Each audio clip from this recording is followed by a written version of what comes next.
In this video, I'm going to teach you everything there is to know about ICT in less than 2 hours. This is going to be a full course teaching you everything from market structure to time and price, market maker models, and everything in between. My name is Jesse, and in the last few years, I have went from blowing accounts and losing money to making life-changing money and being able to scale past $100,000 per month as a day trader. When it comes to learning ICT, there is so much overcomplicated jargon, and most of it really doesn't even matter. So what I did was I put together what actually matters into this video, and I'm going to teach it to you all here right now for free. This is education that people charge money for, but I'm giving it to you right now all for free. So please make sure to pay close attention, put away your phone, and take notes. I'm going to go over everything there is for you to learn ICT, so let's go ahead and hop on a chart.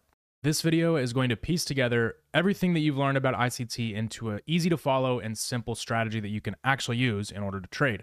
Because as with ICT, as you can see, there is a lot. We're going to be going over everything from market structure, fair value gaps, liquidity, order blocks, breaker blocks, time and price, daily bias, market maker models, SMT divergence, and then how to put it all together. So this is going to be a long video, guys. This is going to replace most of the education that these guys are, selling as a course. They just make it more overcomplicated and long than it needs to be. And while ICT is valuable, 80% of what you learn going through all the content you'll never use. So what I've done is taken everything that I've learned over the last couple years and stuff that I've used to make over 7 figures and put it into an easy to digest, actionable, free course. So let's go ahead and get started. The first thing we're going to talk about is structure. Okay, so of course, what is structure? Why do we use it? And how do we use it? So some of you guys are going to already know this. That's fine. Feel free to move forward in the video, but I challenge you to watch this because I guarantee there's something that you may have thought you knew, but you actually don't. So what is market structure? Many of you know this, but it is just highs and lows in the market, okay? Now, the key is knowing which highs and lows to select and which highs and lows to pay attention to. You have to have a practical method of finding them. Otherwise, you're going to be paying attention to every single high or low on the chart. Now, why is market structure important? Well, market structure is going to be the foundation of your analysis, okay? Everything that you use is going to be used in context of market structure. This is going to be involved in every single concept in some way or form, and most people still somehow do it completely wrong.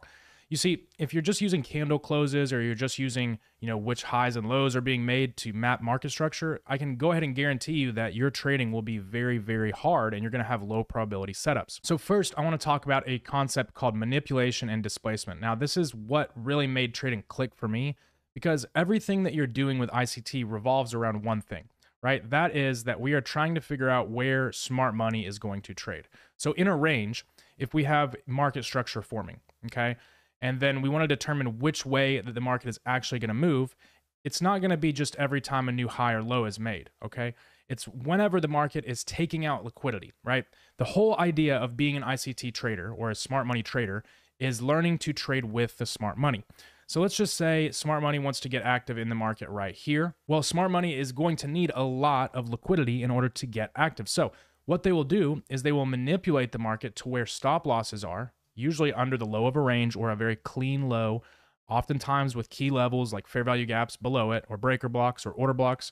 We're going to get into that later in the video, but they're going to manipulate price to an area where there's liquidity. So if the market just barely taps into an old low, right? If it barely taps into it, it doesn't close, or even if it closes a candle just beyond it, but it doesn't displace, it doesn't create any fair value gaps, it doesn't create a forceful push through the low, not just to it, but through the low or the high, and then it starts to reverse, that is manipulation. Anytime we see manipulation, we expect the market to move in the opposite direction, because if the market is being manipulated, right? We all know that the markets are manipulated. We can all agree on that, whether or not you agree with all of the ICT stuff. But if markets are manipulated, then we're going to want to fade the manipulation or trade against it. So if we deem a price leg manipulation, what we're going to do is look for a reversal to the opposing liquidity. Now, let's just say if the market manipulates a low or a high, and then we start displacing, right? What displacing means exactly the definition of the word, just displacing, a very big energetic push through structure. So let's say if the market pushes through structure, it's going to create fair value gaps.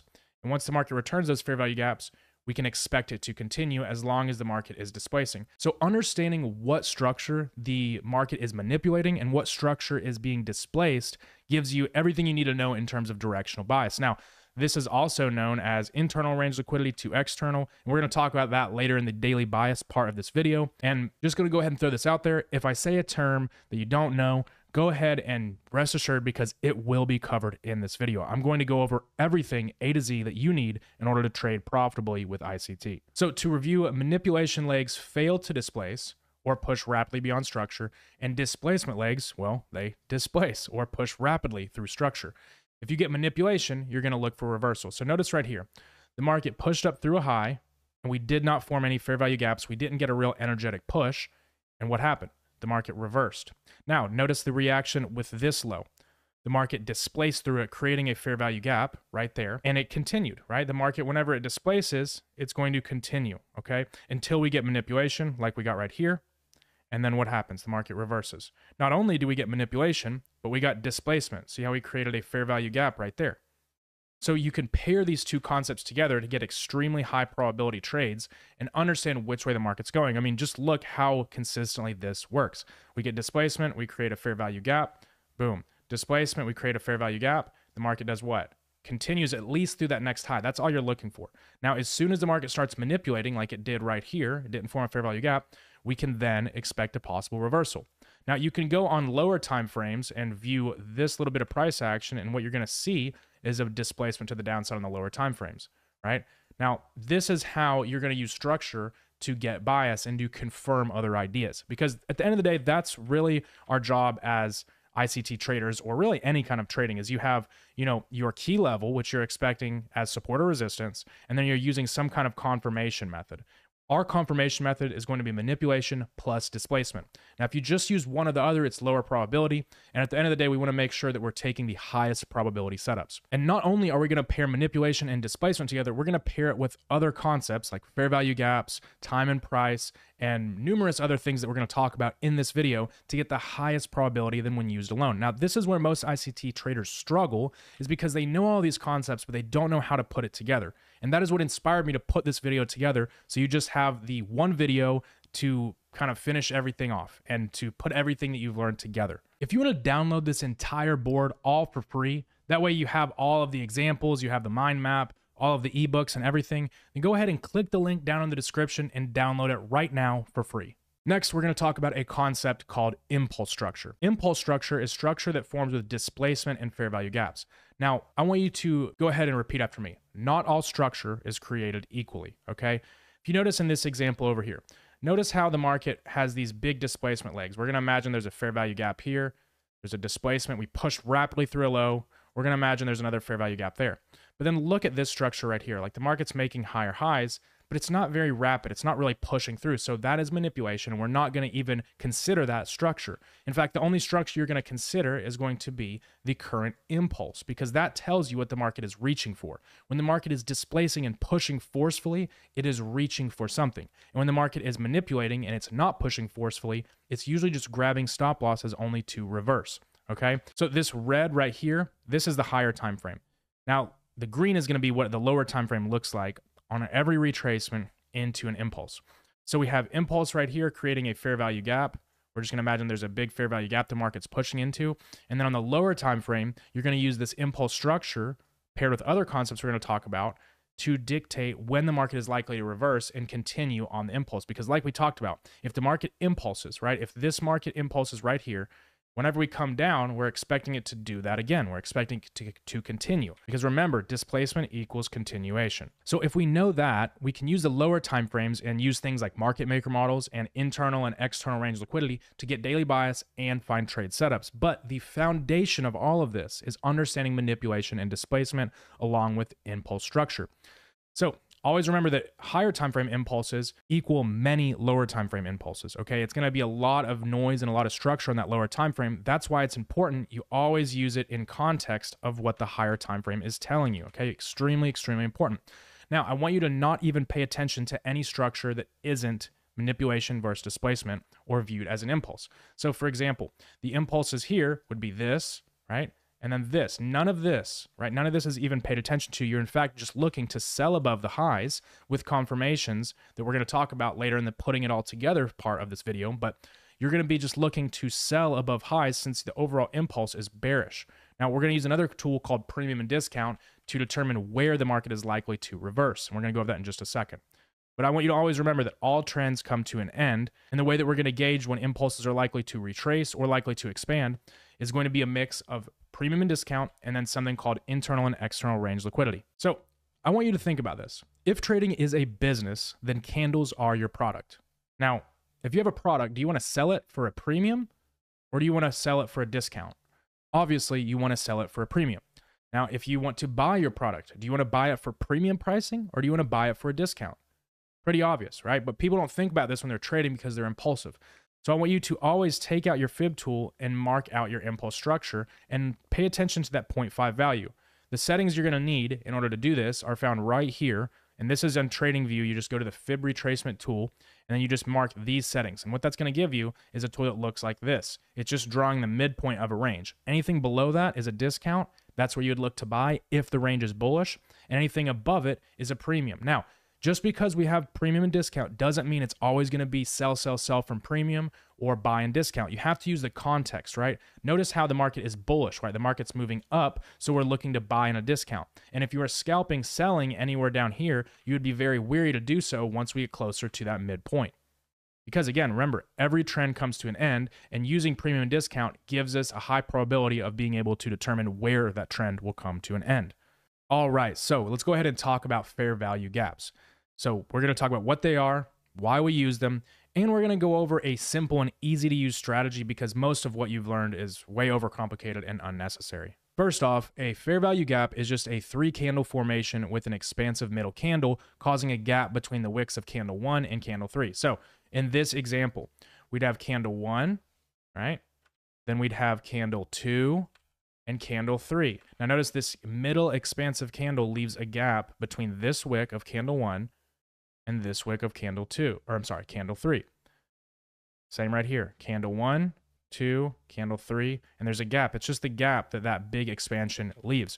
Now we expect the market to return to this level, and if in context of impulse structure, we expect it to move up, and we can use lower time frames to confirm this. That's where we're going to get into market maker models earlier, but right now just focus on impulse structure and fair value gaps. I want you to remember that fair value gaps show displacement. This is a reoccurring term you're going to hear me use, and if you've been a part of my audience for any amount of time, you know that displacement is a big part of my trading. And the reason that I think it's so important is because it eliminates half of the noise, and it's going to eliminate half of the bad trades that you take. I mean, just think, if you were able to eliminate even half of the stupid mistakes you make as a trader, how much more profitable would you be? You're welcome for your daily dose of pain.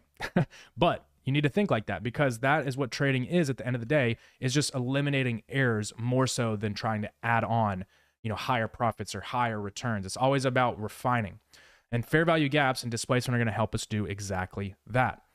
So what they do is they show a desire to move further, okay? We can use fair value gaps for everything from higher time frame levels, directional bias, trade entries, and stop losses. And I want you to understand that some fair value gaps have a higher probability of continuing than others. As with anything in trading, nothing is 100%. And in fact, just because this is a fair value gap doesn't mean that it's high probability. And in fact, neither of these are. They're actually both very low probability. Now, the reason I chose these, and now I'm telling you that, is to show you that you can have a concept and it still be lower probability.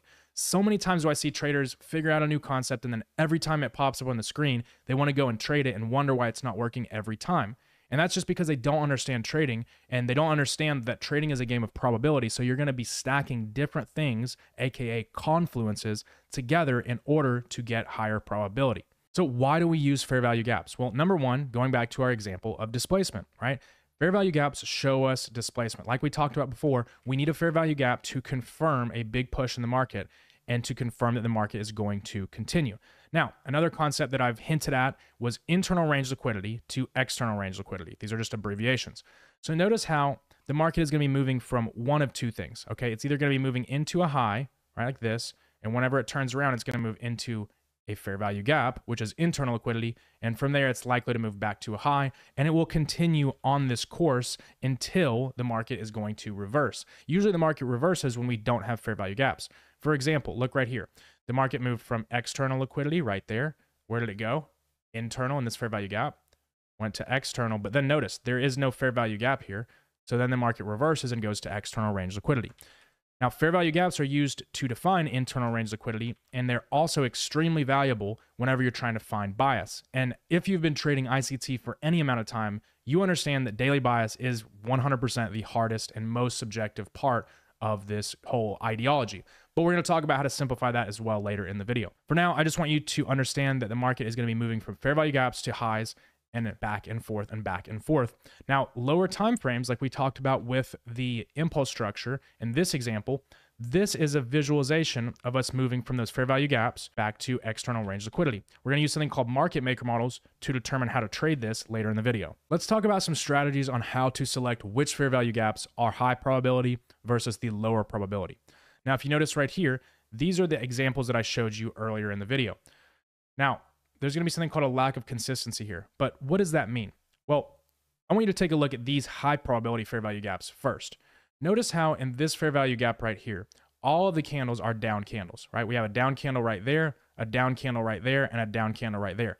That shows displacement. The market is moving in one direction. This is a one-sided fair value gap, and it is going to be higher probability due to that, okay?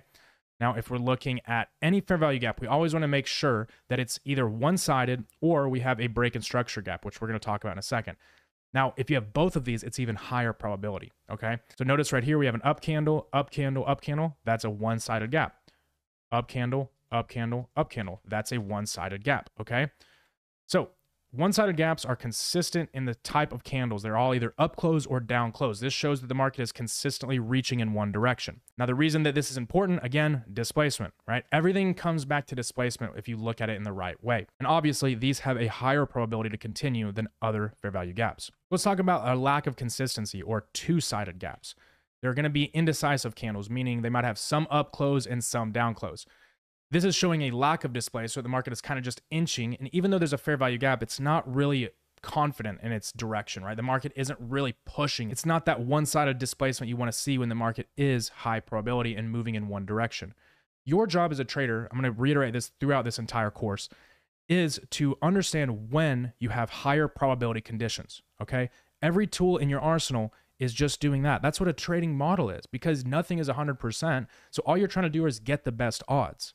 So I want to drill into your head that you need to do everything you can in order to refine and weed out the bad trades, okay? So this shows a lack of displacement and they have a low probability to continue. And you can reverse engineer this idea. If you have inconsistency gaps and maybe an impulse down like this, you can pair those two things together as a confluence to look for lower pricing to probably trade into liquidity, okay? Another big thing that I want you to learn is how to reverse engineer concepts, because if you understand, oh, well, this is low probability, I'm not going to buy here. Well, if you're not going to buy, there's a good chance that there's a selling opportunity. Now, you want to make sure to pair it with other concepts like impulses. Right here, we have that impulse with displacement and numerous other things you're going to learn in this video, and it's going to open up a whole new world of opportunity. Next, let's go ahead and talk about break and structure gaps, or BSGs. So break and structure gaps are extremely important, and they're a tool that's going to help you determine whether or not the market is going to continue on its displacement.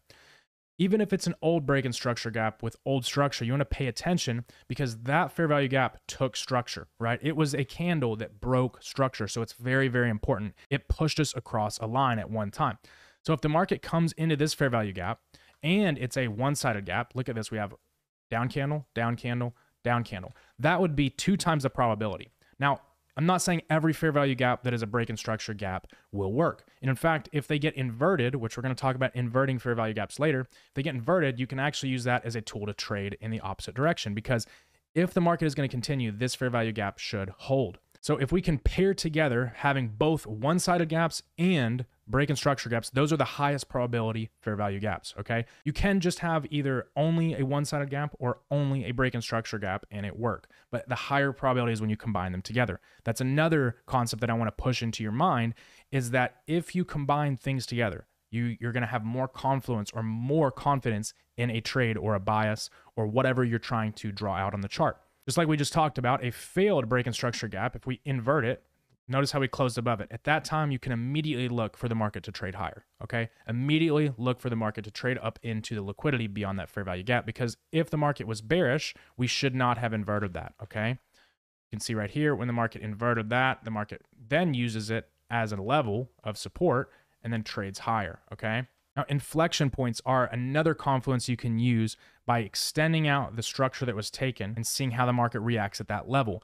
This is something that you want to use. Think of it like sauce on your meal. It's not the main course. It's just something that you're going to sprinkle on or add for extra confluences, okay? I don't want you guys to get too crazy with inflection points and just draw them out and only use this, but they're just an extra confluence to use if they are coinciding with other levels. So all this is extending out the structure that was broken with the break in structure gap. Now let's talk about inverted fair value gaps, and these are extremely powerful, okay?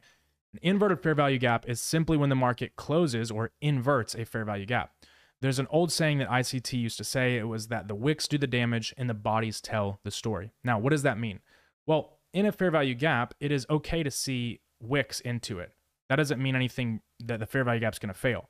It's even okay to see a body close inside of it. But if a body closes outside of it like this, the market is likely switching direction. Now we're going to talk about how to use this as an entry strategy, how to use this as a bias strategy, and everything in between. To increase the probability of an inverted fair value gap, look for them to occur at two-sided gaps, since we're already expecting those to fail, or at break and structure gaps, because those should hold. Now another thing you can do is look for them after sweeps of liquidity, like we were talking about. Let's say if you have a manipulation. You have a manipulation and you don't want to have to wait for this whole displacement to happen. Let's say you get an inverted fair value gap, but you haven't really got a displacement. Well, you can use that in place of the displacement because it's just something that is helping you rationalize that the market is likely going to trade lower. So if you had this plus displacement, it would be even higher probability, okay? You can stack these things or use them interchangeably. Now, when an inverted fair value gap is confirmed, look for the opposing liquidity. So let's say when this fair value gap was inverted, we formed liquidity there, the market traded up, traded lower, okay? Now, if you want to pair this with your overall higher time frame, like if we're looking here, let's just say the market had inverted a fair value gap right here. Well, if the market inverted that, let's say it closed a candle right there, okay?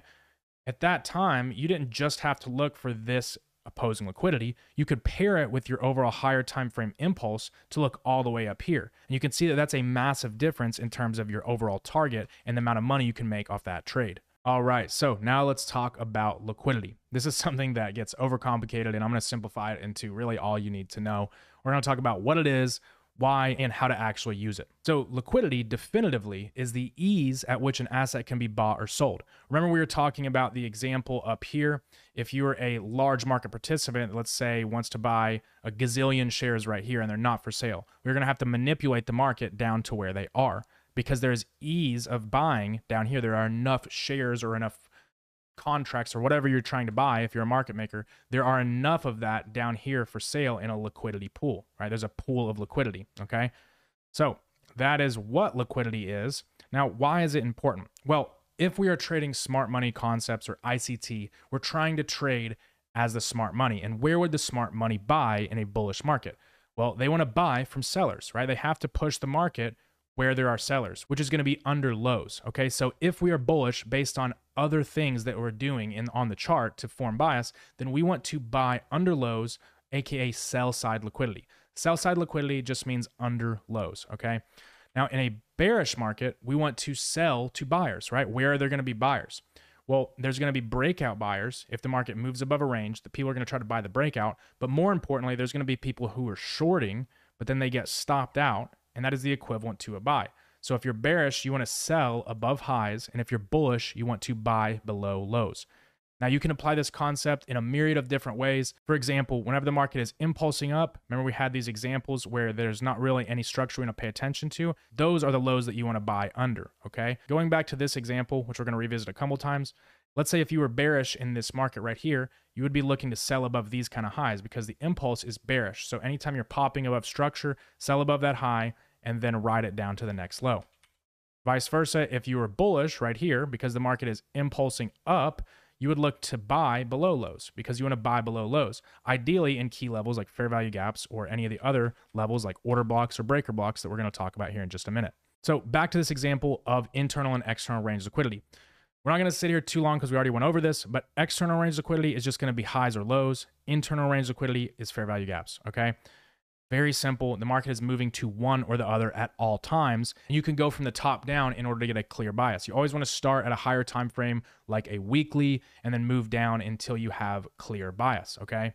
All right, now let's talk about order blocks. A lot of people, including myself, whenever I first got introduced into trading ICT or SMC, got introduced through order blocks. They get introduced through supply and demand and all of these super high risk to reward strategies. And most of that is just complete BS, okay? And I'm going to crack the code on how you can actually use order blocks and how to properly use them as an ICT trader. We're going to talk about what they are, why to use them, and also how to use them with a couple different strategies, one of which I came up with on my own after spending years and years in front of the chart. So what are order blocks? Well, order blocks are candles formed just before expansive moves in price that can be later used as a level to trade from. So if the market is trending down, and let's just say you have an up close candle right here. This is an up close candle. If the market is still bearish, you should find resistance on that candle. So you can use this as a level to trade from. Let's say if you were in a trade from above, you could trail your stop above it. There's a lot of different uses we can use order blocks for. That's why they're important and what they are. So in a bullish market, it's going to be down close candles. And in a bearish market, it's going to be up close candles. Ideally ones that occur before a fair value gap and they occur before a displacement, because a displacement is everything. A level should provide displacement if it's going to be respected, all right?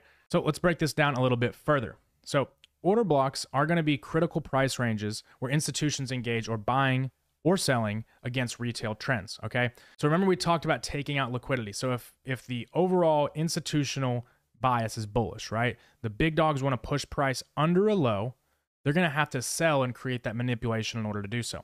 So if the market pushes all the way down here and they're selling, they're going to be in sells that are underwater because their main position is buys. Let's say they're 20% in sells right here, and then 80% of their books are net long. So when the market gets pushed up, they still are underwater on these sells. So when the market comes back to those areas where they're in sells, they're going to mitigate their losses and close those sell orders, which then in turn creates a bullish reaction. That's the why and how order blocks work. So it's going to be the lowest candle with a down close that has the most range between the open and the close. So ideally, we want to just use the body, right? It's just mapped out to map this candle just to show you that's this candle, but you want to use the body, so the open to the close, and you want to find the one that has the largest body before a move up in price. Also notice how there are fair value gaps created after it. That shows displacement away from it, okay? Now in a bearish market, it's literally the same thing, just the opposite. It's going to be an up close candle, okay? So let's look at some more examples. We have a support level that is taken out, so liquidity was swept, and the market starts to push up and create fair value gaps after the order block, okay? So taking a look at another example, the market comes into a support level, consolidates a little bit, then it starts displacing, creating fair value gaps, so it's displacing away from the level, and then when the market trades back into that level, we get a reaction. So you can use this as just a level of support or resistance. You could use it to trail a stop loss under it. There's a lot of different uses for an order block, especially once you understand market maker models. Because once you understand market maker models, everything is unlocked in trading. And you understand which way the market's flowing, and you understand where exactly to put your stop. You understand how to trail your stop, and we're going to get into that here in a little bit. I don't want to get too far ahead of myself. So we'll look at some more examples right here. We have the market trading up into this high and then displacing to the downside, trading back up into it, and then moving away. And we have more examples right here. And remember, if you want to download this board so you have all of it and can come back to it later, the link is down in the description. All right, so now let's talk about a fascinating concept that I came up with after watching tens of thousands of candles print over the last 8 years that I've been trading. So this is what I call a manipulation block, all right? A manipulation block is just the same as an order block, except it closes beyond liquidity. Very, very important, okay? Now, it's even higher probability if the very next candle engulfs it. Now, what is it engulfing? When this candle's body engulfs this candle's body, okay? Very, very, very powerful concept, okay? So this is going to be one of the most powerful things you will ever learn from me or ever learn as a trader, period. So it's the same thing as an order block, but it has to close beyond the liquidity, okay? Because an order block does not necessarily have to close. It could just sweep liquidity and pop back up and just leave a wick right there. But here are some examples. You can use this for your study. Notice how the market closes below a low, pushes back up, and then moves to the upside. Now, you can even draw standard deviations on this, and you'll get this measured move of this candle, right? This exact move, usually 4 times after one is created. Now, of course, you want to pair this with your overall bias. So, for example, on a higher time frame, this whole leg down was an impulse, right? We have an impulse. The market was trading lower. So you're visualizing on a lower time frame and you're using it in context, right? Now notice right here, the market closed above this area right here and then extend that candle, not this one right here. Very important. Not this candle, but the one that closed beyond liquidity. Now notice, anybody who is just trading this candle looking for an order block was sad and left behind. But if you map out the one that closes beyond the high, right, we can see that the candle was traded back into and there was a trade opportunity. Now you'll notice this happens over and over again, right? Here's another one right here that gets traded into. Happens over and over and over again. Once you see this, you will never unsee it. All right, so now let's go ahead and talk about breaker blocks. These are some of my favorite tools to use, especially if you're trading futures and looking to trade raids on liquidity and reversals in the New York session. We're going to talk about what they are, why we use them, and how to properly map and use a breaker block. So what are breaker blocks? Well, they're going to be powerful levels in price that occur before raids on liquidity. So going back up to these examples we talked about, whenever there's a manipulation, right? There's a manipulation, there's almost always a breaker. Okay, we're going to talk about how to spot them, but just remember this key concept. So why are they important? Well, they're going to occur at key times of the day when we're expecting liquidity sweeps, which is very powerful because it allows us to refine when we're looking for them. You only want to be looking for these during the volatile times in the day, which we're going to get to later in the time section. Now, they are especially powerful when they're linked with fair value gaps. This is actually called a unicorn, which ICT himself said was the most powerful algorithmic. I can't remember what the hell he actually said. He said it was very powerful, most powerful tool. I'm not into all the algorithmic, all that shit. I just am here to make money. A lot of it's jargon and nonsense. Anyways, so the breaker block, which is often mistaken for an order block if you're on the wrong side of the market, is going to form before a sweep on liquidity. So notice, let's just look at just that over there. You would probably want to look at this as an order block, right? But it comes from not understanding the overall bias, because in this market, let's just say you were bullish and your impulse was right here. You're not going to be looking for a bearish order block. You're going to be looking for bullish price action. So as soon as the market had engulfed this candle, right? As soon as that happened, you're looking for longs and looking for higher prices. Vice versa in a bearish market. Let's just say the impulse was bearish. You're going to be expecting this to fail. You wouldn't expect the market to come back into and trade higher because you're bearish, okay? So once it does fail, think of it as like a failed order block. Once it does, you can look for the market to use that as a level to propel it further. Let's take a look at some bullish and bearish examples. So right here we have an up close candle before a run on stops that is quickly engulfed. So that level later on can be treated as a level we're going to likely trade away from. Now notice that it was also paired with a fair value gap.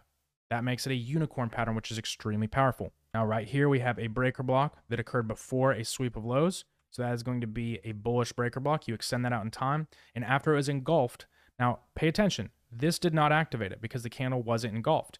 The candle did not get engulfed until this candle right here. And if you notice, the very next two times it traded into it after that, it yielded a bullish reaction. Very, very important that you're using engulfing, okay? I cannot stress that enough. Another thing is you want this to be the last up close candle before a run on stops. Or if it was a bearish example, it would be the last down close candle before a run on stops. Notice there's a manipulation.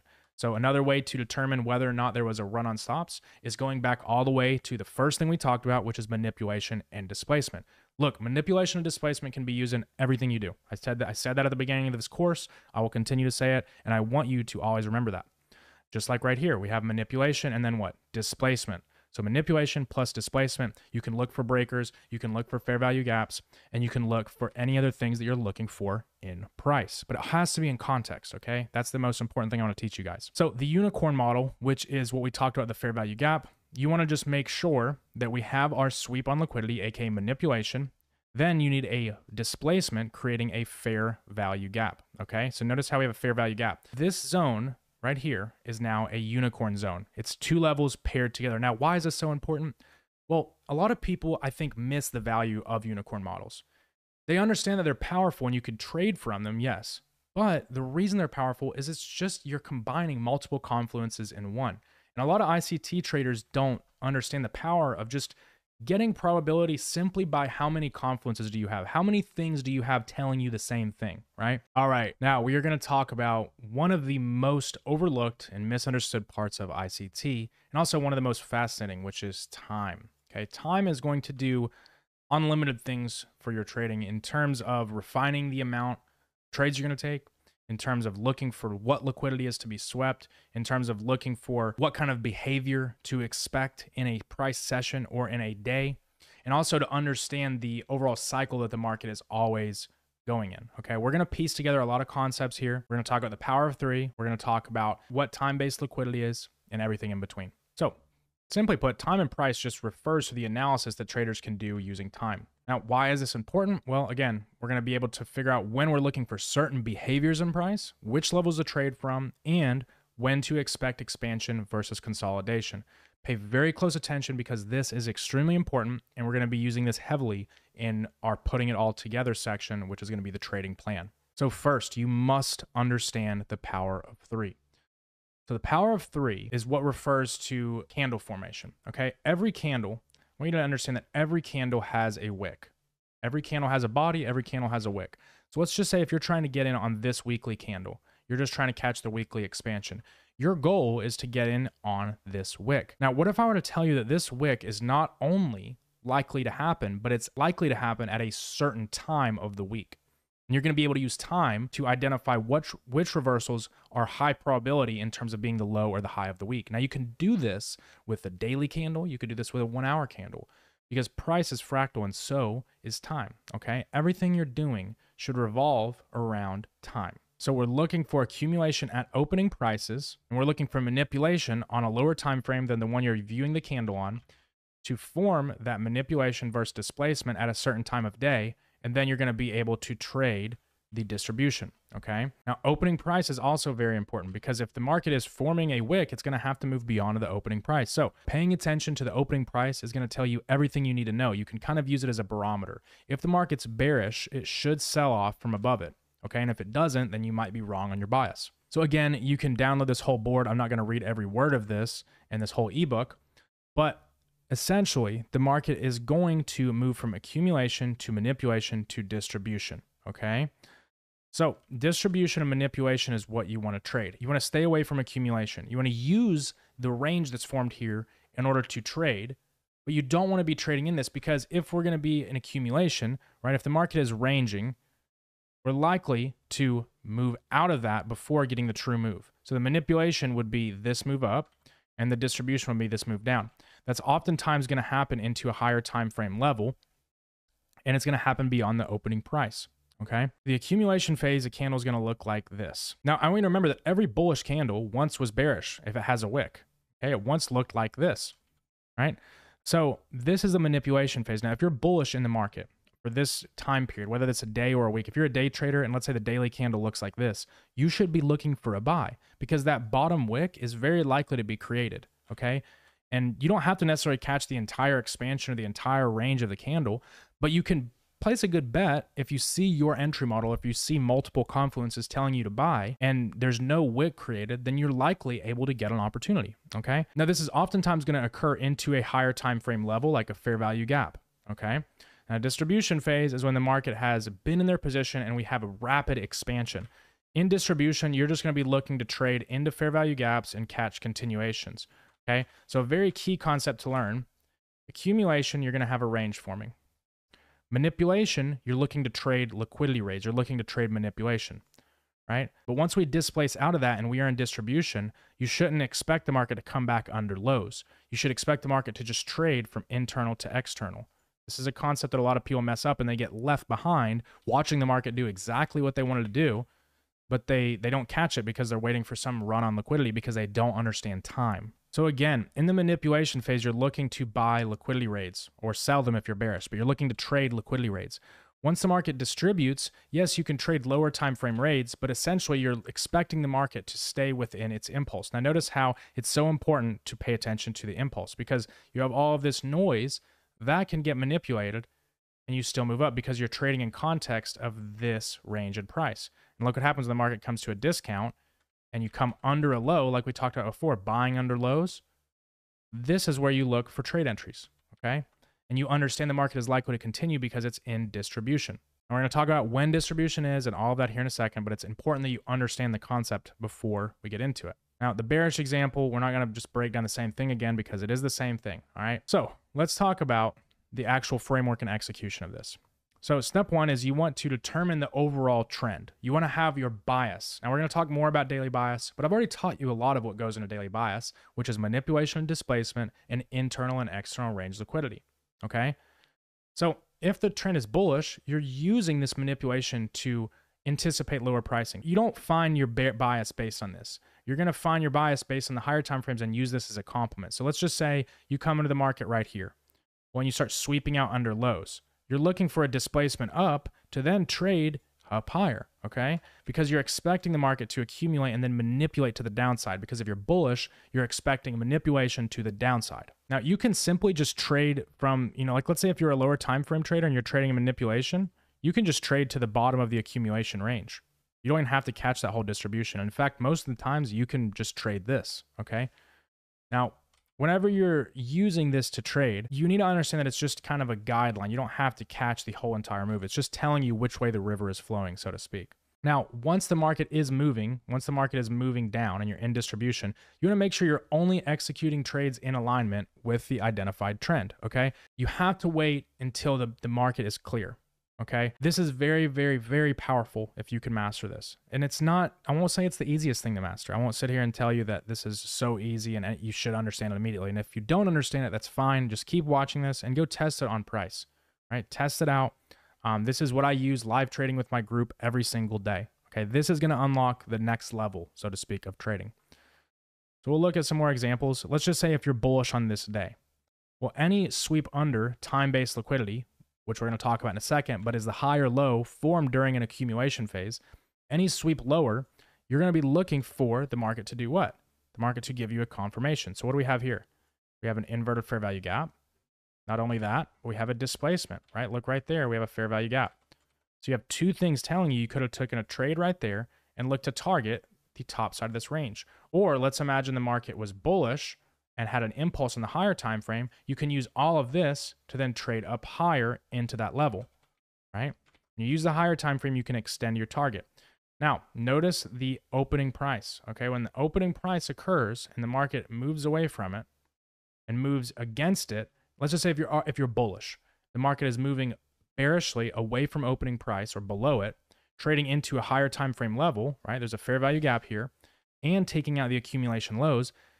All you need is a confirmation. All you need is some kind of displacement up, some kind of inverted fair value gap, or SMT divergence, which we're going to talk about in a second, in order to confirm that the market is likely to move higher and you have a trade set up in and of itself. Now notice again, there's an old high, so there's context here, okay? The market was trading from internal to external range liquidity. Everything ties together if you do this correctly. So very important is knowing when to trade. Okay, so you're going to look for trade opportunities simply during manipulation and distribution, nothing else. You're not going to even look to trade during accumulation phases, okay? And we're going to talk about in a second what accumulation phases are, when they are, on a daily and a session-based level, because this concept can be used on a weekly candle, it can be used on a daily candle, it can even be used on a session, because every one of those has the smart trading life cycle of the power of 3. All right, so let's break this down into when these time cycles are. So we're talking about on a weekly candle, okay? A weekly time cycle. So we'll say week, day. We're not going to break it down all the way into sessions because you're just going to use the same concept I'm going to teach you right now. So on Monday at 1800, now all of these times are New York time, New York Standard Time, Eastern Time. I get a lot of comments when I talk about time. What time zone? So I'm going to make it very clear. New York, okay? So at 1800, meaning 6 p.m. on Monday, that is the weekly open. Need to add the open over here really quick. So we'll say midnight open. Sorry about that. So the true week open is going to be 1800 on Monday, 6 p.m. So you want to see sharp moves away from this during the manipulation or distribution. Now, notice how on Monday I say it's usually going to be accumulation, but if the previous Friday expanded, for example, so let's say on Friday the market expanded. Okay, we're going to expect consolidation on Monday, and then manipulation on Tuesday, likely distribution on Wednesday, and then possible continuation if we haven't hit our higher time frame target on Thursday, Or if we have hit our higher time frame target, let's say it did, then we're going to expect that reversal on Thursday. Okay. But the key I want you to understand here is expansion if Friday accumulated. So you're always going to be, when you're trying to determine whether or not we're doing accumulation, manipulation, distribution, or X, which is going to be continuation or reversal, what you're going to be doing is trying to determine based on the previous cycle in time. So let's just say on Fridays that the market accumulated and you're coming into the market on Monday. Usually if it's accumulating, the market had just traded into some kind of key level. Let's just say on last Friday, we traded into a fair value gap on the higher time frame. You're going to expect the market to give a continuation or reversal. So if it traded into a level, you're likely to get a reversal on Monday, okay? Now let's just say if the market almost traded to a level, it didn't get there, it's just consolidating on Friday. Well, on Monday, you're going to expect a continuation of the move that happened before the consolidation on Friday, okay? So the previous session or the previous day, that price action can tell you what's likely to happen. If you got a consolidation the previous day, expect expansion. If you got expansion in the previous day or session, expect consolidation. This is why if London range is very, very large and you're trading New York, you want to stay away from New York because you're expecting consolidation. You'd wait for the PM session, right? So Tuesday, and everything's going to be dependent on how Monday goes. So Tuesday is going to be a manipulation so long as Monday consolidated. But if Monday expanded, then Tuesday can be accumulation. Okay, so Wednesday is either going to be manipulation or distribution based on the other two. And Thursday is going to be distribution or continuation or reversal based on the previous two, like we just talked about. So you ideally want to be trading Tuesday to Thursday. These are the days that I live trade with all my students. And there's a reason for that. It's not just because I like trading those days, it's because I get my best results. So you want to see sharp moves past that 6 p.m. price on Monday during Tuesday through Thursday, okay? That's going to be the biggest opportunities. So the day is going to be the same exact concept. Nothing is changing except the times you're using. You're expecting accumulation during Asia, and then manipulation during London, distribution during the morning session in New York, and then a continuation reversal here. Now, the only time this changes is if Asia expands, right, and then London consolidates. Then you're looking for a sweep of London liquidity during the New York AM session. And this happens often, okay? So pay attention to how London acts. If London is expanding, usually you have taken out liquidity from the Asia session, or if you didn't take out time-based liquidity, the London session had a push past that midnight open, right? You don't have to always take liquidity. You can just push past the opening price, and that in itself is manipulation. Now, if you move away from that, then in the next session, expect continuation and just look to trade for value gaps. Now, you want to be focusing on certain parts of these sessions. You don't want to trade the whole time if you're day trading. If you're trading London, focus on 1:30 a.m. to 4:30. And if you're trading the New York AM, I'm going to take it even a further step in refinement and just trade 9 a.m. to 10:30, really 9:30 a.m. You don't need much, okay? The less you sit in front of the screen, the better your results are likely to be. Now, you can break all of these sessions down into fours as well. For example, you could go 6 to 7:30, 7:30 to 9, 9 to 10:30, 10:30 to 12. And that's why I say to focus on 9 to 10:30, because you're going to be trading the likely distribution. And that's my favorite time to trade. I'd rather wait until the market has already got the manipulation out of the way and is moving in my direction, and I get higher probability results that way. Now, let's talk about time-based liquidity. Time-based liquidity is just going to be the high or the low made in any of these times. Okay, could be Tuesday's high, Monday's high, it's any of these times. Now, to be clear, whenever we're saying the days, it's going to be 1800 to the 1800 the next day. Okay, let me write this down. 1800 to 1800 the next day equals 1 day. Okay, very important that we understand that. Very important. Now, the session highs and lows are just going to be the highs and lows made during these times. So let's say if you're coming into the market and you take out either the previous week's high or low, or the previous day's high or low, or the previous session, or the previous quarter of a session, right? If you're taking out any of these, those are high probability areas of reversal. So time-based liquidity, when you're trying to trade reversals, is really all you should pay attention to. If you're trying to trade the overall reversal from, accumulation to manipulation, you want to wait until the market moves past the opening price and also trades into the highs of a range. So right here, we have London session, and look at the highs. The high was right here. Maybe it was right here. One of these was, both of them were traded into. And then that is the time-based liquidity, and you're going to look for, on the lower time frame, your overall entry models there. Now, if you miss that and the market's already shifted down and given you signs of reversal through inverse fair value gaps, then this is going to be distribution. You're just looking to trade retracements. All right, now let's talk about one of the most subjective and difficult parts of ICT, And if you don't understand this, then literally nothing will work because you're going to consistently be trading the wrong side of the market, which is daily bias. What is it? Why do we use it? And how do we use it? We're going to break it down into 4 easy concepts, which we've already talked about one. Then we're going to talk about candle by candle bias, alignment, and reactivity theory, something else that I have came up with over my time in the markets. So what is daily bias? Well, to simplify, it's just the current direction that you're expecting the current daily candle to close. In simple terms, are we bullish or bearish, okay? People in ICT love to complicate stuff. I'm not an advocate for that. I like to simplify because simplicity scales and complexity fails. So the reason that it's important, obviously, is when bias is clear, all you have to do is wait for your entry model during the trading session. If you're bullish, right? If you're bullish, you're just looking to buy under lows with a lower time frame confirmation. So what this looks like on a lower time frame is going to be a market structure shift or fair value gaps or any of these other terms we've talked about with displacement that you can use to confirm the market's reversing here and going up higher. Now, market maker models are also present in every single move from internal to external range liquidity. Now, we've already talked about internal to external, but we'll lightly revisit it. Remember, the market's always moving from internal to external range liquidity, using the lower time frames and market maker models and shifts in structure and displacement, everything else we've talked about to confirm when that change is happening. Now, with time, you're likely expecting this to happen during that manipulation or distribution phase. Once you have all of these things together, that is going to give you a higher probability reversal to trade up higher. Now, let's talk about candle by candle bias. If one candle sweeps a previous candle and then engulfs it, right? If it engulfs its body, that's a high probability setup that's going to go higher. If it engulfs the body and the wick, that is a very high probability that the market is going to trade much higher. So even in candle by candle, right? Look right here. The market swept this candle out and engulfed it. That is a sign we're likely to trade higher.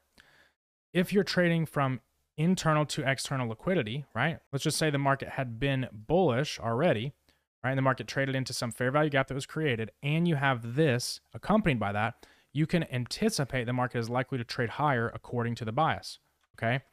Now, you could use this along with other concepts for higher probability. You could use it also to define ranges. So for example, if you draw a range on the candle that engulfed, that is going to be a price range on a lower time frame. If you extend this out and look at, a lower time frame than one you're on, that's going to be a whole price range. You can draw a premium and discount tool or a fib tool on that and look for lower time frame fair value gaps or key levels to trade off of in the 0.5 of that range. You can also look for lower time frame market maker models in that range as well. Now, we're going to talk about alignment. Alignment is when you have all of your higher timeframes that you're using, and you don't need to use every single one. You should use 2 to 3, but it's when you have these timeframes in agreement of what you're looking at. Let's take a look at this example. So this is the one example we've been looking at through the whole video, but now let's break it down on a 4-hour chart. This is actually the same exact piece of price action. So in that move to the IRL, right, all we're looking at is this right here. Because this is a weekly chart, we're going to jump down to a 4-hour to envision this move out of this. So if we're looking at this move right here, once the market comes into that weekly fair value gap, once we're down here, what we're looking for is some kind of displacement up to confirm that we're moving out of it and towards that external range liquidity. Because remember, the market is moving from internal to external, and you're using the lower time frame to confirm when this move is beginning. So once the market displaced up right here, we created fair value gaps. We also created an order block right here. And then the market came back down to that and pushed up higher. Now, once you have shifted structure, this is also a market maker model. Okay, we're going to talk about that more in depth in a second, but just be aware that as soon as you shift structure, you're now on the buy side of the curve, which means you're seeking out highs. You're pairing this also with your higher time frame. So at that time, any bullish level is being bought. You're not looking to sell at all. You're just looking to buy until that higher time frame target is met. Okay, that is the power of a market maker model. On the right side of a market maker model, you're only looking for one side of price action. You're looking to buy under lows or in fair value gaps or in order blocks or breaker blocks or any of the tools that I've taught you in this video. Now, inside of this move right here, look, we can take this another step further. Inside of this move into this fair value gap, we can go to a 15-minute because that is what you use to confirm a 4-hour. And I'm going to give you a whole list of the time frames you use here in a second. But right here, we have the 15-minute. Now, this is the exact same move. This is this bit of price action right there. So remember, the market is already in alignment on the 4-hour and the weekly. So you're just looking to confirm this move into that fair value gap. and confirm it by what? You guessed it, displacement. Okay. Once we've created a displacement up, we've created a fair value gap, we've taken out structure. So at that time, as soon as this candle closes, as soon as we form that fair value gap, the market is bullish, and you can look for bullish levels such as order blocks or breaker blocks, which we have over here, to be respected. At that time, you can do the same thing on a 1 minute and look for an entry model and trade higher. Okay. Now this happens over and over and over again. Okay. Until that overall highest time frame target is met, you're going to see lower time frame market maker model inside every single higher time frame level. Okay, that is how you have a clear daily bias. Now, something else you can use is reactivity theory. Now, this is something that I came up with. There's also a link to this video. Basically, it's really just asking yourself in a dynamic way, which side of the market is failing? You know, how are we reacting to fair value gaps? How are we reacting to order blocks? The way that we're reacting to these levels, if we're not displacing away from them, then you're not likely to continue. For example, if we trade into an order block, what do we want to see? We want to see a big push out of it, right? We have a fair value gap coming out of it. So that confirms that level. Anytime we trade into manipulation, if we're trading into lows, we should see fair value gaps come away from it. So it's all about, are we displacing away from one side of the market? Is the market forcefully pushing in one direction? And this is a little bit of a discretionary way to read price, but it can help you a lot if you can get it down. All right, next, we're going to talk about something that I have referenced a couple times in this video, and that is market maker models. We're going to talk about what they are, why we use them, and how to use them. Now, this is another concept that's super, super overcomplicated, and a lot of people get overwhelmed by it, but it's just simply because they don't have a practical way to view them.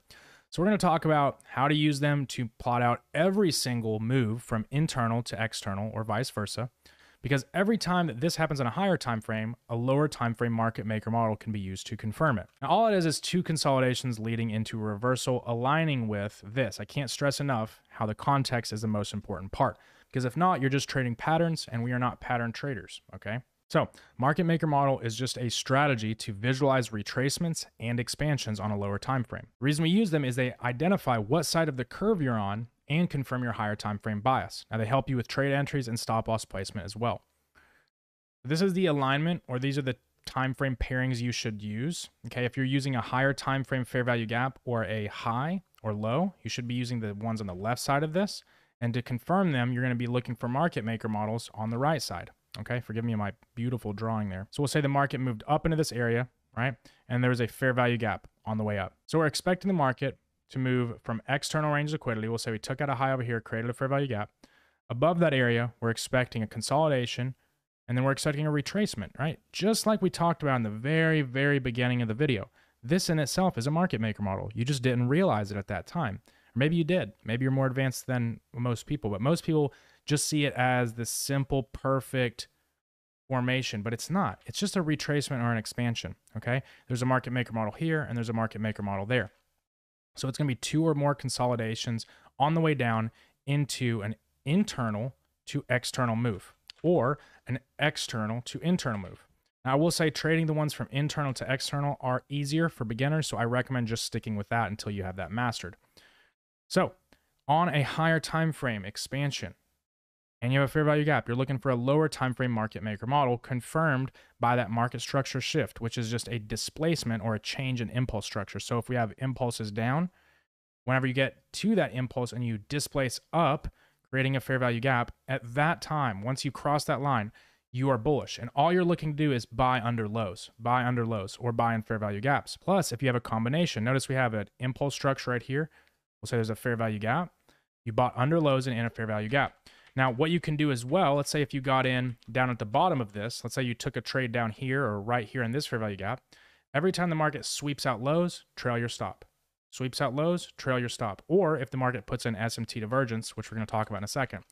Now, you can also get multiple trade entries. Every time the market comes under, there's going to be an opportunity there on a lower time frame to look for confirmation. Same here, okay? So we already looked at this example. We won't hang out here too much. This is that 4-hour example we looked at in the last part when we were talking about daily bias. Next, let's talk about SMT divergence. Now, this is one of the most powerful tools you're going to be able to use, not only to have bias, but also to mix with time and price, and also to get trade entries and how to trail your stop loss. We're going to talk about what it is, why we use it, and how to use it. Okay? SMT stands for Smart Money Tool. Now, some people say Smart Money Technique. ICT has said it both ways. Anyways, we are using this to identify manipulation. So whenever we're talking about manipulation, right, we have that pop under low and we don't displace through it, and then the market pushes away from it. Now, at sometimes the market just does this and pushes away. Now, this is also called an SFP for some people, a swing failure pattern, because we failed to push through and make a swing. But oftentimes when this occurs, let's say this occurs on the S&P 500. Well, a lot of times the NASDAQ might be making a lower low. That would be SMT divergence because it's a crack in correlation. And that's all SMT divergence is. It's when there's a crack in correlations, it's basically showing you that there is some kind of manipulation or there's some kind of smart money activity at play. Because when markets that are very large, like the stock market or Forex markets, aren't moving appropriately, that shows that there is a large force at play. So these can be used as a tool to confirm your trades or confirm a bias. So let's look at some examples. Notice right here, NQ had made a lower high while ES had made a higher high. If it happens at the highs, remember, if it happens at the highs, it's bearish, because if highs are being manipulated, the market's bearish. Okay, so a lot of people will say whichever one makes the lower high or whichever one fails to put in structure is the one you should trade. I disagree with that. I think you should trade whichever one has the highest probability based on the rest of your analysis. I think simply saying you're going to trade one or the other, it just adds into the identity of someone who's a pattern trader who only uses one confluence to trade. And trust me, that's not going to work for very long. That's with indices. So NQ and ES, you can also use this with YM. However, I think that it's higher probability with NQ and ES because it happens all the time with YM, especially if you're trading a 1 minute time frame. Now, the inverse of this is going to be EU or DXY. So EU or DXY, which is the Euro USD. Now, this can go for any currency that ends in USD. Okay, any currency that ends in USD could be GBP USD, Aussie USD, NZD USD, any currency that ends in USD. Okay, so the dollar, which is DXY, should move opposing to these, right? The dollar should move against them. So if the dollar is making higher highs, then EU should be making lower lows. And if it's not, that could be bullish for EU and bearish for the dollar. Okay, very, very important. Now, you can also use this with crypto. Bitcoin and Ethereum, think of it like NQ and ES. They should move together, and if they don't, then that can be a sign that there is foul play or manipulation in the market. If it happens at the lows, it's bullish, or if it happens at the highs, it's bearish. If you want to download this entire board all for free, that way you have all of the examples, you have the mind map, all of the ebooks and everything, then go ahead and click the link down in the description and download it right now for free. All right. Congratulations if you have made it this far. We are now going to talk about your trading plan and how to put it all together. So pay very close attention, as this is extremely important. If you don't implement what you've learned today, then all you have is a bunch of concepts that, yes, are fascinating, but they won't make you any money unless you're able to implement it consistently. So let's go right into it and talk about your bias checklist. Okay, so bias, the first thing you're always going to do is weekly IRL to ERL and weekly candle bias. Okay, now you don't have to have both of these. Okay, I want to be clear. You don't have to have every star aligning in order to have bias. You're just stacking up how many things are telling you bull versus how many things are telling you bear, going from the top down, meaning the higher time frames down. So if you've recently traded into internal range liquidity and you're sweeping out the previous candle's low and engulfing it, that is a very bullish sign. If you come to the market on a Sunday and you see this, you should be bullish in that week. And if you're bullish in that week, you will expect some kind of manipulation down before moving up higher, okay? And you're going to go through the rest of the time frames to determine the roadmap you'll take. Now, another thing that I want you to pay close attention to is the economic calendar, okay? This also goes in tune with time, but you need to look at this when you're doing your weekly analysis. It's extremely important, and you should map out your entire week based on this. So you're going to go and you're going to turn off everything except red folder news, because everything else is noise. And you're only going to have whatever markets you're trading. You don't want to have everything under the sun on here. It's going to be all over the place. So I only trade futures, so I'm just using USD. So if you see no news on a Monday and we're expecting consolidation for whatever reason, then that is even more confluence that you shouldn't be trading because there's no high impact news. There's a lot of these gurus out here who will say, I don't trade high impact news. Anyone who says that is a fucking rookie, okay? I'm not saying you should trade on high impact news, like at the moment it's happening. Don't be an idiot, okay? I'm not saying that. I am saying that these are the days you will expect volatility. And as a day trader, I don't know about you, but I like when there's volatility, considering that's how I make money. Okay. A lot of people say, oh, I don't trade any high impact news. Have fun, never trading, because there are a lot of those and you should trade these. Don't trade right before them because your stop loss will likely get slipped and you will likely lose a lot of money, more than you thought. So don't be stupid and try to gamble news. However, use it as a roadmap, okay? You should expect for there to be volatility in these days. So you would expect the manipulation and the distribution to probably occur when there's the most high impact news. So very important that you look at that when you're doing your bias. So the next thing you'd want to do is move to the daily time frame and see what is the daily time frame telling you. Okay, well, in this example, this is the same exact thing we just looked at. You have that weekly fair value gap. The market swept out the previous day's candle and engulfed. So you have a very bullish bias. Now, I know you might be thinking, oh, well, what if the market has different, tells me different things? What if the market's not in alignment? Don't trade, okay? So many people I work with, they just can't get it in their head that there will be times you can't call the market. Now, I cannot stress enough the importance that you understand that the goal here is not to just be able to call the market all the time. I recently had a call with someone. They said, I don't want to really learn how to trade all the way. I just want to learn how I can look at the chart and tell where the market's going to go. And I told him, well, if you figure that out, please let me know, because that's not what trading even is. Trading is identifying when you have high probability and acting and executing when you do, and being able to identify when you don't, okay? So if you don't have alignment, if you don't have high probability, then don't trade. You're going to be doing the same thing on the daily as you did on the weekly, right? Internal to external, we have a fair value gap. So you're expecting the market to move to highs, and you have that candle bias telling you the market is bullish. So inside of that daily or weekly fair value gap, you're going to want to use market maker models to confirm. So coming into the market, we had that weekly fair value gap. You can look and say, oh, we had a market structure shift. So at this time, I have the daily and the weekly telling me we're bullish.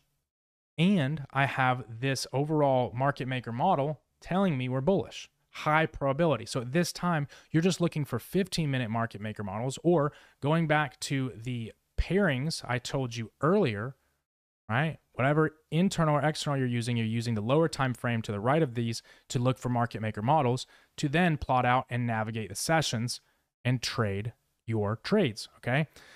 So after we've done that, you've established we're bullish. We're looking for internal to external on the 15-minute, and also very, very important, you're looking to reactions. You're looking for reactions to time-based liquidity and the opening price. Now, this is the New York session. So if you go back to the part of the video about time, you'll see that we're looking for the 7:30 open, and you're looking for time-based liquidity. Now, look at this example. We had taken out the London low, and we had taken out the 6 to 7:30, which is the first quarter of New York, and you'd taken out Asian session before. So you're expecting the market to likely move to the upside because you're bullish on the higher time frames. You've gotten the London low taken out. You've moved away from the 7:30 opening price in a manipulation swing. You've taken out time-based liquidity. At this time, all you're looking for is an entry confirmation. And at that time, you can take the market much higher to the previous day's high or opposing time-based liquidity, such as that or such as the London high. You could also even take profit at the opening price if it's far enough away, but you only want to do that when you're anticipating consolidation, okay? So now let's talk about our entry checklist. All you need is 2 or more of these things on your checklist to have occurred in order to have higher probability, okay? The more you have, the better. So you want to make sure your higher time frames equal your lower time frames. In the example we just used, so what that would mean is our lower time frame is equal to our higher time frame. We're bullish on the daily and the weekly, and we're bullish on this 4-hour, okay? All the time frames are equal, okay? Now, in this example, we would have wanted this to be bullish if we want our lower time frame to be equal to that. So in this example, you didn't actually have a pure, full-on alignment, but that's why we just need 2 or more of our entry checklist. So you can check for those market maker models in those moves, but you also need to look for manipulation beyond the session open or time-based liquidity swept. So in that setup, we had this right here. We also had a higher time frame key level, and we had a clear higher time frame bias, okay? This has to happen in order for you to even look for your entry checklist. Without this, you don't even look here, okay? Very, very important.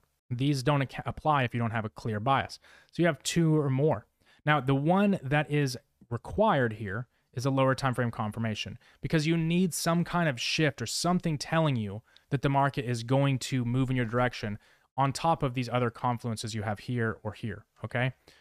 Oh, for this is the targeting. Forgive me. But anyways, so what is a lower time frame confirmation? We're going to focus on 3, which is the market structure shift, SMT divergence, or an inverted fair value gap. These are just your tripwire or kind of your cue to pull the trigger. And this is the very last thing you look for. I see so many traders just use this and then wonder why they suck at trading. Anyways, so you want to look for a key level, right? So we have a key level being an old high. That's the first step. Now we already have checked off a couple of the checklists from what we just talked about. So we're going to focus on the actual entry model. So a market structure shift is just that. It's a shift in impulse structure. Now notice the market had been making higher highs. And then what happened? We took out a low and created a fair value gap. Once the market trades into that fair value gap, you can look to trade with a stop loss of the first candle in the fair value gap. You could also put your stop loss above here if you'd like, but oftentimes if you put your stop there, if the market goes there, it's probably going to go here too. So this can help you a lot with your risk to reward. Now, you always want to target at least 2R, but we're going to be able to get much further if we're pairing everything I've taught you in this course together. For example, in the price example that we just talked about, right? This is the exact 15-minute view of this right here, right? Or I'm sorry, the 1-minute view of this right here. This is the 15-minute chart. Down here is the 1-minute view. So as soon as you have all those things, we've taken out the London low, we have checked off our boxes. As soon as it gets to be 9:30, right here, it happens right at 9:30. Don't expect that always to happen. But as soon as you have that market structure shift, that is a trade entry, right? You can look to take a trade right there. And notice we didn't just target 2R, we're able to target opposing time-based liquidity because that higher time frame was bullish, right? Remember, this goes back to the fact that we had a clear bias in the higher time frame and a clear market maker model right here. Now, this was the high we're targeting in this example. Notice how we're not targeting all the way up here. We're not swinging for the fences because we're day traders. We're just using this to identify what way the river is flowing. We're not using this to trade that entire move, okay? Now, the other entry models are going to be SMT and IFVGs, or inverted fair value gaps. So an SMT can occur before a market structure shift happens. So notice this price leg was very expansive down. It took a little while for us to get that market structure shift, and you could have got a trade entry right here, but with SMT, you were able to get it much earlier. Okay, so on NASDAQ, you had a lower low, and on ES, you didn't. You had a higher low. So as soon as that low is confirmed, you're able to take a trade. Now, make sure you wait for the candle to close after the low that is in question, because until the next candle closes, you don't really have a low, right? Like this isn't a low until this candle closes with a higher low than it, okay? So at that time, you're able to execute the trade, and then you target based on the time-based liquidity. That's really where you're always going to pair your trades, is opposing time-based liquidity. Because if the market is bullish, if you're right, it's likely to move past those areas. Because the market, in order to be bullish, if you have a bullish day, usually it's going to take out the previous day's high, or at least the previous session's high. So those are great times to take off of your trade, and it becomes very objective in terms of targeting. Next, let's talk about the inverted fair value gap, okay? The inverted fair value gap can be an excellent signal for entries, and it comes before a market structure shift. So we have a fair value gap right here. As soon as the market closes a candle under it, you're able to execute the trade. And if you notice right here, the market structure shift didn't really happen until all the way over here, and you would have had to have your entry down here, which would have almost doubled the size of your stop loss, which then pretty much cuts your profits in half because your risk reward is so much lower. So inverted fair value gaps, SMT, or market structure shift, they can all be used interchangeably. And just like anything else I've taught you, if you have 2 or more of them, or maybe all 3, that is even higher probability. So here is the entry checklist. Again, you can download this whole board. The link's in the description. Has all of this here for you. Now let's talk about risk management. So R equals the total drawdown divided by the number of consecutive losses. Okay, so in order to really understand how to determine what an R is for you, I see so many rookie traders. They say just risk a static amount, just risk 1%. And I think that's really stupid, to be honest, because for some people, they might be able to risk more, or they might be able to risk less. For example, if you're a high risk to reward trader, you probably should risk less because your win rate's probably lower. So the number of consecutive losses is probably higher. So you need to figure out by data, and if you're not tracking your data using something like TradeZella, which I have a link down to in the description, but if you're not tracking your data and journaling it, you don't really know what you're doing. You don't have a business, and you're just a gambler, okay? So you need to understand what is the likelihood that you're going to have, 10 losses in a row. Well, if you have 10 losses in a row, if that's something that can happen to you, you want to take the drawdown that your prop firm has allowed you or the drawdown that you are willing to incur on your personal account, and you want to divide that by 10 losses, okay? That is your R. That's what you risk per trade. So you're going to start with one of those from break even if you're just at 0. Now, if you get to 2R profit, you can risk 2R. Now, I want to be clear that if you're trading on a trailing drawdown prop firm like Apex or Top Step, this I wouldn't do unless you've already got funded and you've built a cushion and the trailing drawdown has stopped. Okay, very important. Now, this I would recommend doing regardless. And now, this is if you're in drawdown, you're going to cut your risk in half. This is going to protect you from going on tilt. It's also going to protect you from losing streaks and losing an account just because of a couple bad trades. Now, on the day, and this is part of risk management that a lot of people ignore, you need to stop if you get 2 losses or 1 win on the day. And as long as you have a 2R or better risk to reward, then your losing days can never outweigh your winning days. Another note to have is that trimming is better than break-even stops. Trimming, you will secure some money and eliminate risk, and your risk of getting stopped out is lower. For example, let's say if you're in a trade from right here, and the market, had already been moving, the market could come up and stop you out before reaching your target. Let's say if this is your target. Instead of putting stops to break even, right, and you could just leave your stop up here, what you should do is just trim half because you just eliminated half of the loss you'll take if the market actually did move all the way up. And what that allows you is having room for the market to move higher and still go to your target, okay? Cool little gem for you guys. Now, I just gave you everything that you need in order to become a profitable trader. But if you want to join my community and trade with me live and really just surround yourself full of awesome people who are getting crazy results consistently, and not only are they getting funded, they're actually getting payouts, which a lot of times people never post, they just post funded certificates. But if you want to surround yourself with a team of people, if you want to trade with me live 3 days a week, if you want to have me review every single trade that you're taking, if you want to learn the exact models that I'm using on a day-to-day basis and trade with really a group of awesome people who are consistently making money from the markets, then go ahead and click the link down in the description to become a funded trader in 12 weeks. But regardless, make sure to subscribe to me here on YouTube. I post tons of videos. I have hundreds of videos, and I'm always going to post education here for free.